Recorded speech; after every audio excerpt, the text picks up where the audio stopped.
inside the beautiful Moss Art Center here in Blacksburg, Virginia. I'm Tyler Katz, joined alongside my panelists today, Will Lachlan and Braden Shank. Well, today we're doing things a little bit differently. With the Hokies having a bye week, it gives us a chance to step back and take a look at college football as a whole. But before we get to the national scale, let's recap the first half of the Virginia Tech season. And Will, I want to start asking you a question first. Virginia Tech has been looking really good so far. 2-1 in ACC play, that lone loss coming against a projected playoff team in Florida State. With that upward trajectory, do you see the Hokies making a bowl game this year? Well, look, Braden, Tyler, you would have called me crazy a few weeks ago if you had said, or even brought up the notion that Virginia Tech could actually go bowling when Tech struggled against Marshall and they were 1-3, or when they were down 22-0 against Florida State down there in Tallahassee. It was just inconceivable. But at this rate, I absolutely think that Virginia Tech is going to make a bowl game. I mean, look at the slate that they have. Syracuse, they're in the same tier and losers of their last three. NC State, UVA, Boston College, and Louisville. Out of those 5 games, I think Louisville is the only one that you can really consider a definite loss. And even then, I think Tech will have a shot against the Cardinals on the road. The other 4 games, I say they win 3 out of those 4 remaining games on the schedule. They finish at 6-6, and they go bowling in year 2 of the Brent Pry era.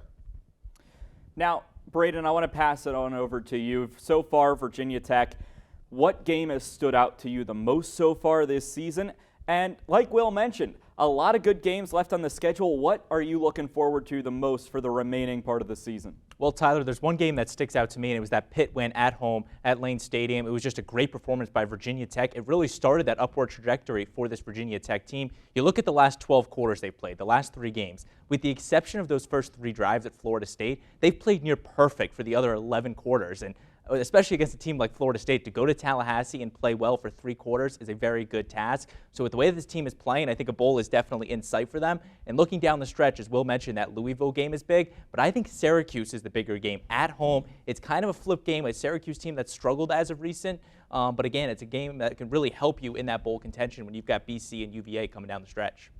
Well, as crazy as it is to say, with only 1 loss so far on the season in ACC play for Virginia Tech, they're a North Carolina loss away from being an ACC Championship Game contention, which no one would have thought that sentence would have came out of my mouth or anyone's mouth at the beginning of the season. But for more on what the prediction is of who's going to make it to Charlotte in December, we'll send it down to Riley Klaus with our ACC Championship Game Predictions. The race to Charlotte for the ACC Championship game has begun, and it is off to a blistering start. Looking at the current standings, 3 teams have maintained a 0 in the loss column in conference play. Florida State and North Carolina have been juggernauts thus far. Both are currently ranked inside the top 10 in the AP poll and have a 6-0 overall record this season. Duke has also had an impressive first half of their season, winning both of their conference games and posting a 5-1 record, with their only loss being a narrow 7-point defeat at the hands of Notre Dame. These 3 teams appear to be the front-runners to play down in Charlotte on December 2nd.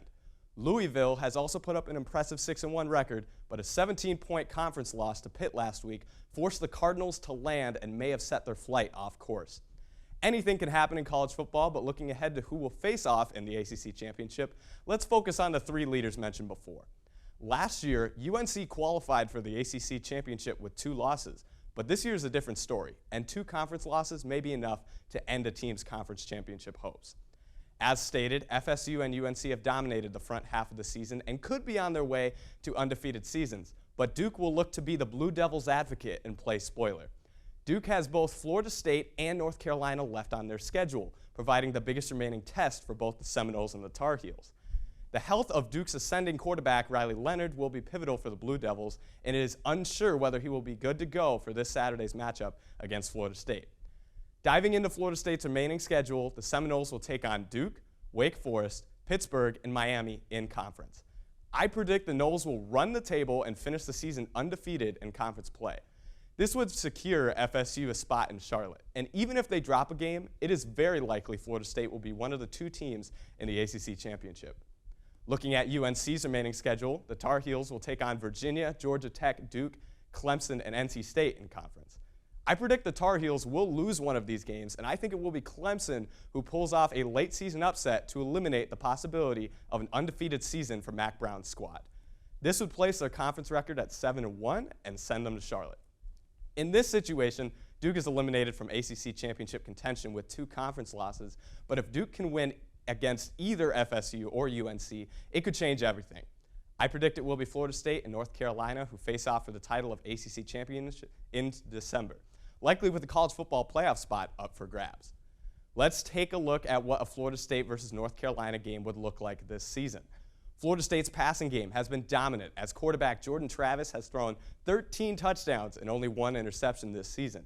They have a tall, dynamic duo at wide receiver. 6'4" Michigan State transfer Keon Coleman has 7 touchdowns, and 6'7" Johnny Wilson is averaging nearly 18 yards a catch on the ground.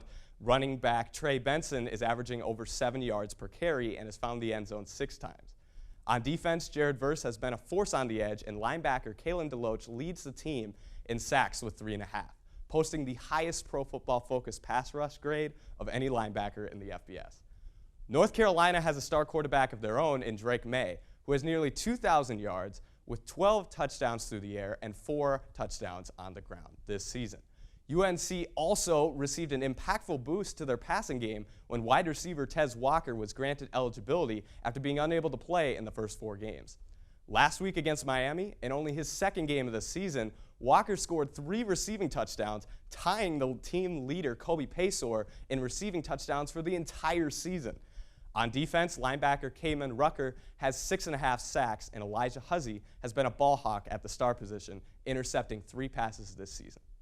I expect this would be a tight game and a potential high-scoring shootout.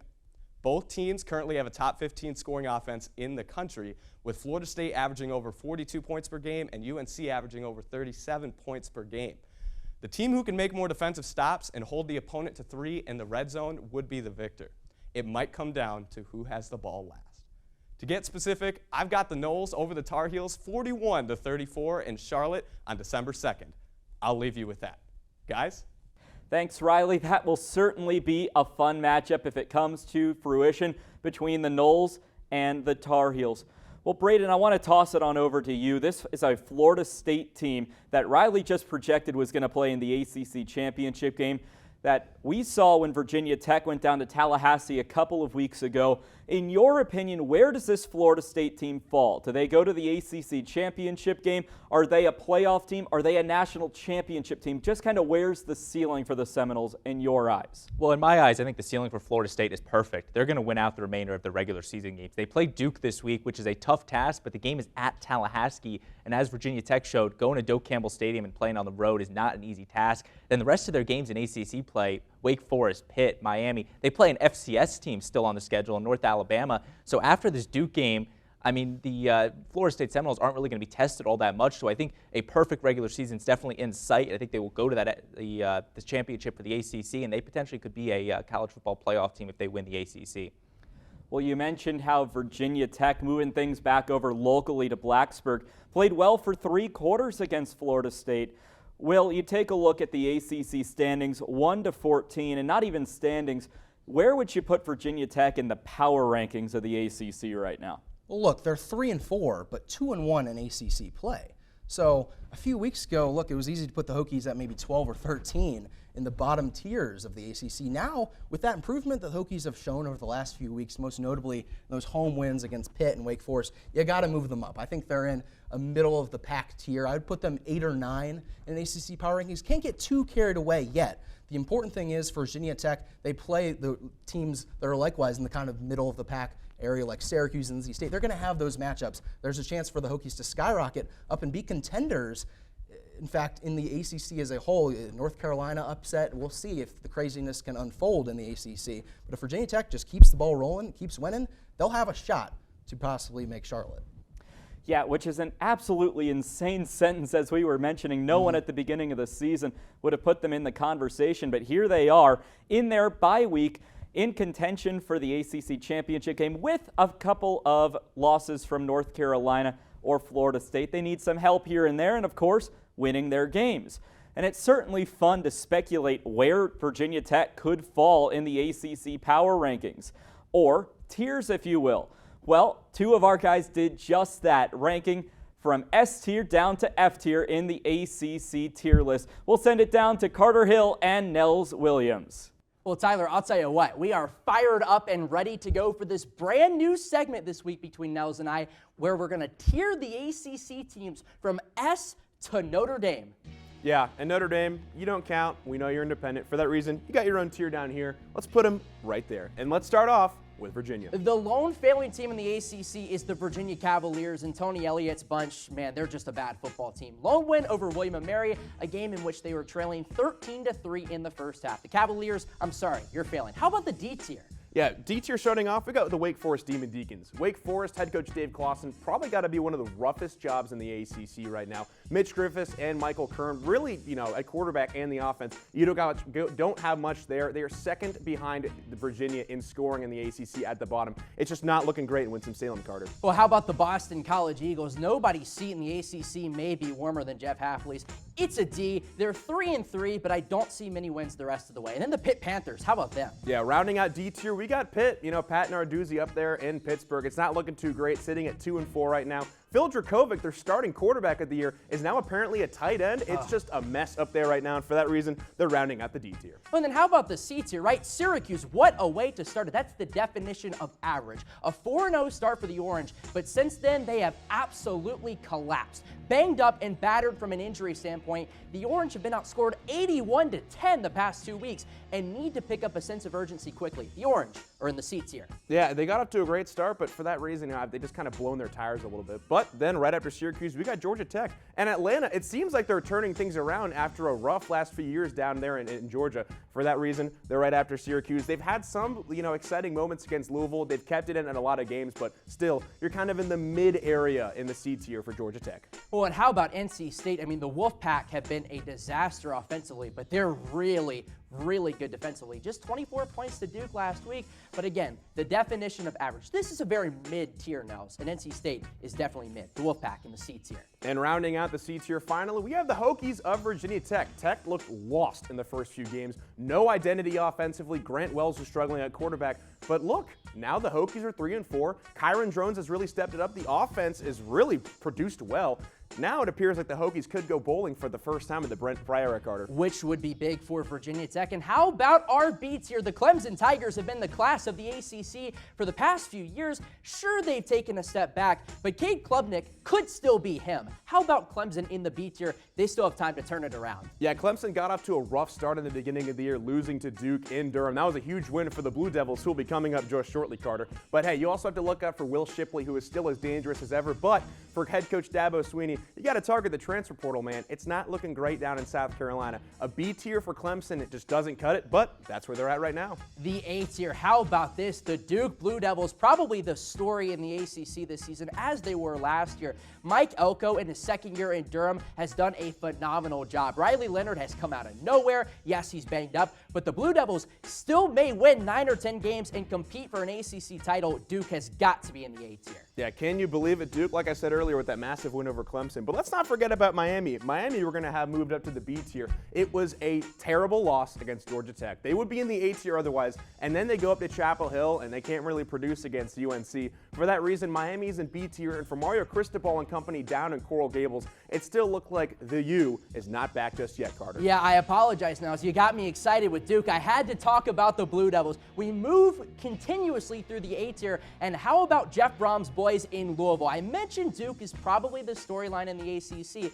Well, Jeff Brom is probably the front runner for ACC Coach of the Year. Despite a loss to Pitt this past weekend, the Cardinals have been dynamic, and Jawar Jordan offensively in the backfield is a huge reason why. At 6-1, Louisville, they got to be in the A tier. What about the S? I mean, probably your two contenders in the ACC. Yeah, we got Florida State and then UNC. Come on, you probably guessed it. The two teams with the two best quarterbacks in Jordan Travis and Drake May. They're probably Heisman contenders as well. They definitely are up there, although they're most likely behind Caleb Williams still. In Florida State, it looks like they finally turned it around in Tallahassee. The Tar Heels are legit as well. They're sitting pretty up in S, and I think they could even be playing in the ACC Championship soon, Carter. You mentioned Florida State, and you mentioned Caleb Williams. I'm willing to argue Drake May could potentially be the best quarterback in the country. Potentially with Tez Walker back returning from the eligibility issue, the Tar Heels are that good. Yes, they do go to Clemson, but there's a chance that North Carolina runs the table and finishes 12-0. Oh my gosh, that was so fun, Nels. I love it. I love it. Can we have a bye weekend every single week so we can go from S to Notre Dame? We have to mention the Irish. Rest in peace. Have never been in the ACC except for the 2020 year, but they were on the list, so had to put them in there. Also, shout out Nick Brown. Thanks for helping us scroll through. Well, Nels, Carter, Nick, it was a phenomenal time. I can't wait to do it again. We'll have to step aside for now and return to Tyler as there's much more to preview within the ACC this week. Great new segment, Nels and Carter. Wish we can do it every week. As you said, Carter, wish we could have the bye every week. Well, let's flip it more to a national scale now here on 3304 Kickoff. Want to start off with Will. I want to ask you, halfway through the season or just about, who are some of your contenders to be playing for the national championship? Is Georgia going to three-peat, or is someone new in line for that trophy? Well, certainly it does look like Georgia. They're just on a collision course to possibly meet with the Alabama Crimson Tide in another SEC title game. I don't think Alabama has a shot. They have home matchups against LSU and Tennessee. Those are the two games that tripped them up last year. So don't rule out the Crimson Tide. I still think Georgia's coming out of the SEC, though. Don't get me wrong. Pac-12, I'm going with the Washington Huskies. I've been so impressed with what Washington's doing. Sign me up for the Michael Penix Heisman show. Kalen DeBoer in his second season there in Seattle. They've just doing magical work with that win over Oregon last week, and College Game Day was there. It was an electric atmosphere. It's definitely got the Huskies. I think we're in for a Red River rematch in the Big 12 championship between Texas and Oklahoma. And I'll give my prediction on who I think is going to win that and then move on to the playoff in a little bit. But that's how I think it's going to show up in the Big 12. And then obviously in the Big 10, one team of Ohio State, Michigan, and Penn State is going to make the playoff. That's a lock. Possibly two teams, as we saw last year with the Buckeyes and the Wolverines both making it. So there's just a lot of contenders, and it's going to be awesome to see how it all shakes out. Now, you mentioned College Game Day going to Seattle last week for Oregon, Washington. Braden, this week, College Game Day is over in Columbus for Penn State, Ohio State. Is that the game you're looking forward to most this college football weekend, or does something else stand out? 100%, Tyler. That's a game that Penn State and Ohio State fans look forward to every single year. It's one of the greatest rivalries in college football. The Buckeyes have won it the last 6 years, dating back to 2016 when Grant Haley had the blocked kick, took it back to the house. I still remember that play. It was that electric. So history's on the side of the Buckeyes, but this Penn State team is playing with electricity. Drew Aller, I think, is a dark horse for the Heisman candidate. This Penn State team, again, they're a good defensive team. They're playing well. And I think this game's got a little bit more riding on Penn State, considering their out-of-conference slate wasn't that great with UMass, Delaware. And you look at Ohio State, they beat Notre Dame already, so Ohio State can afford to lose this game, and if they can still beat Michigan, they could be potentially in a college football playoff, as we saw last year. If you remember, Ohio State was the 4 seed, and they didn't even win the Big Ten East. So I think this is almost a must-win for Penn State. Ohio State's got a little bit of a wiggle room to it, but regardless, you can throw that all out the window, because when it's Penn State and Ohio State, it doesn't matter. It's a brand new game. Well, I want to talk because that game is crucial when it comes to playoff implications in the Big Ten. That determines who makes it to the Big Ten championship game. And as we've seen, that game means so much to who makes it into the playoffs. I want to move on now to who's going to make your playoff, who's moving on to the national championship game, and then we'll end it with who's your national champion at the end of that. And Will, I'll start over with you. I know you were mentioning some of your national championship contenders, but who do you think's going to make the big dance? Well, for the number 1 seed, I'm going with the Georgia Bulldogs. They're back-to-back national champions. I think they're going to be 13-0 with a win in the SEC Championship game, and no one in the SEC, especially not the SEC East, is going to be catching them slipping in a potential upset. So Georgia's going to be number 1. Number 2, I'm going to go with the Michigan Wolverines. They've looked rather excellent so far in their Big Ten slate. They have that Ohio State matchup in the Big House again. I think they're going to make it 3 straight wins over Ryan Day's Ohio State Buckeyes, and they're going to cruise 13-0. They'll be the number 2 seed. Number 3 seed, I'm going to go with a 1-loss Pac-12 team. That's the team I was talking about earlier, the Washington Huskies. I think, look, the Pac-12, they have so many games. They're playing USC, Utah. One of those games is going to trip them up, but they're still going to make the Pac-12 championship, potentially beat Oregon in a rematch. They're going to move on at 12-1, be the number 3 seed. And then number 4 seed overall, I was talking about it earlier, the Texas Longhorns. Hook 'em, baby. I'm going with Texas to win a Red River rematch. Red River rematch. There we go. In the Big 12 championship over Oklahoma. Not so fast there, Will. I'm going to have to disagree with you on that right there. It's a hot take, I know. You might have 4 teams that are undefeated going into the college football playoff, and to put Texas over them, I feel like is a little far-fetched. I know, Tyler, for my top 4, I'm going Michigan with number 1. I think if they can pull off wins against Penn State and Ohio State and win the Big Ten again, that's a great resume right there. That's one of the best in college football. Give me the Michigan Wolverines at number 1. Number 2, I'm going to have to agree with you, Georgia. They're coming out of the SEC. They're the best. Washington, agree with you, 3 is a perfect placement. Number 4, you got to show some love to the ACC, Will. Give me the Florida State Seminoles at the number 4 spot. They potentially could be flawless, which is better than your Texas Longhorns. They were in that first college football playoff. Lost to Oregon in the first ever game in the Rose Bowl. Now, I'll take some aspects of your predictions. I got my own. I think the Georgia Bulldogs stay wire to wire as number 1. They will be number 1 heading into the playoff this year. Give me Washington in that number 4 spot. Now, Braden, I'm not as convinced about Michigan as you are. I think they're going to fall to either Penn State or Ohio State. They haven't impressed me that much this year, so give me the Ohio State Buckeyes at number 2. The Florida State Seminoles, I think they go undefeated as well out of the ACC into the 3 spot. And you know what?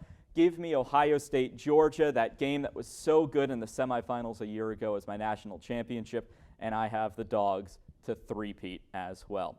Well, we talk a lot about national championships and who's going to make it there at the end of the season, but I want to talk about some other people who are championing their cause. For more on now women in sports and women in college football, we'll send it over to our reporter in Sophie Tarabola. The state of Virginia has produced hundreds of famous football players such as Michael Vick, Rondé Barber, Patrick Kearney, the list goes on. But never ever have we seen, not just Virginia's history, but NCAA history, the first female football player in a non-kicking position. Let's talk about Haley Van Voris. Haley stands a strong 5'6", 145 pounds and has incredible agility and speed.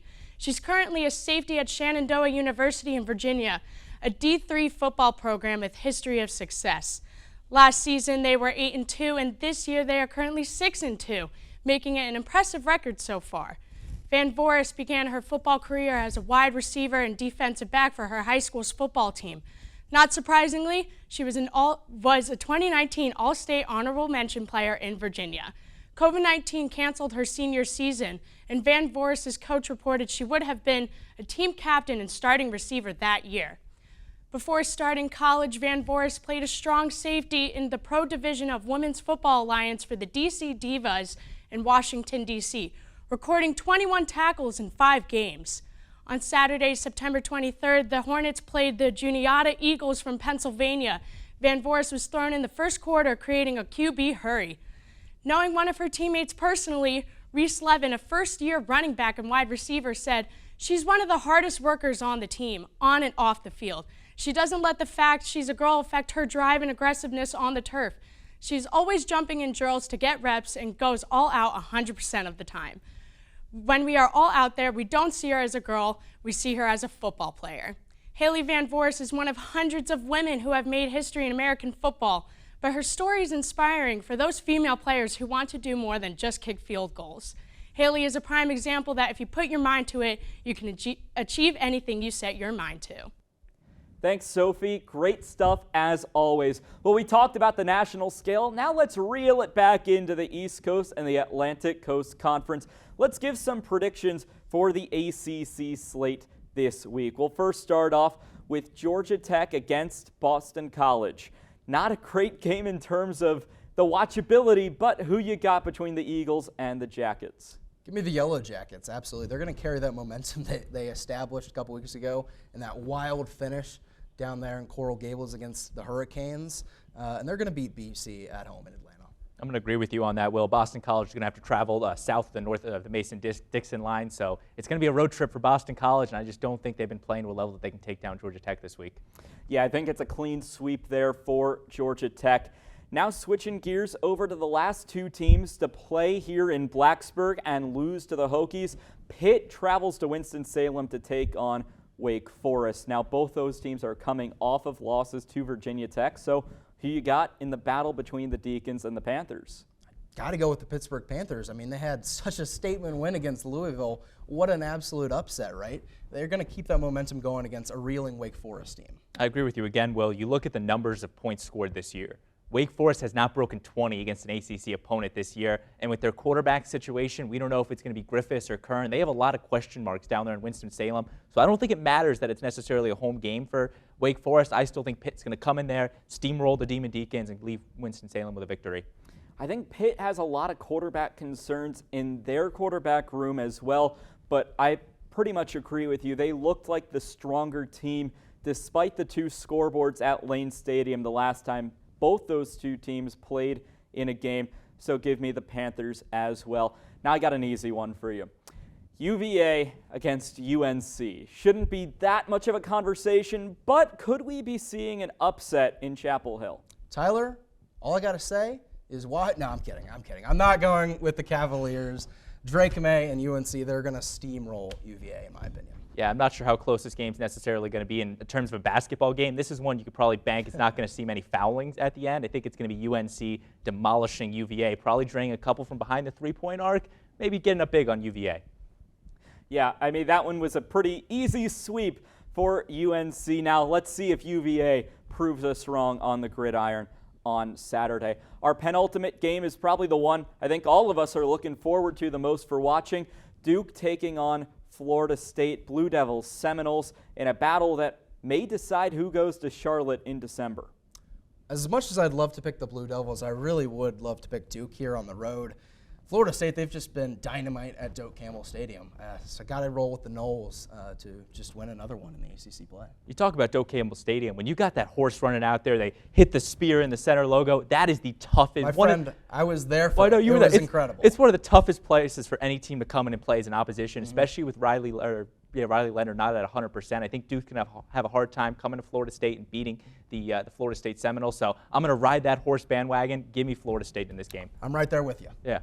Now, I think it's going to be a lot closer than a lot of other people think. I think Duke may even have a lead heading into the fourth quarter. I think it'll be a close battle, but it's another clean sweep for us going Florida State all the way around. And then finally, the nightcap in ACC play, Clemson taking on Miami. The Hurricanes looked strong before faltering against Georgia Tech and then getting crushed by North Carolina. Clemson, meanwhile, started slow. That loss to Duke, but have gotten stronger since then. Yeah, the Tigers, they're just not them this year. They've been the big dogs in the ACC. I'm going with Miami. I'm going with your hometown team, Tyler, and the Hurricanes. Give me Miami over Clemson. Tough one. This is going to be a close game, though. These are two teams that have kind of had similar stories so far this season, but there's one thing that sticks out and differentiates these two teams, and it's the ability to take the knee. Miami cannot do that. Clemson can. I think the Tigers are taking the knee at the end of the game. Give me Dabo Swinney and the Clemson Tigers. We finally have our first disagreement, and unfortunately for you, Will, I think you're in the minority. Oh, I know it's my hometown team, but I think the Tigers are going to roll over the Hurricanes. Well, folks, that's all we got for you this week of 3304 Kickoff. We'll have a special edition next week, a midweek 3304 Kickoff prior to the Thursday night game against Syracuse. So stay on the lookout for that. You won't have to wait too long until your next edition of 3304 Kickoff. Well, for our reporters, Riley Klaus, Carter Hill, Nels Williams, Sophie Tarabola, my panelists, Braden Shank and Will Laughlin, and the men behind the scenes in Robert Bateman and Kyle Marshak. I'm Tyler Katz saying so long from the Moss Art Center in Blacksburg, Virginia. Enjoy your college football weekend.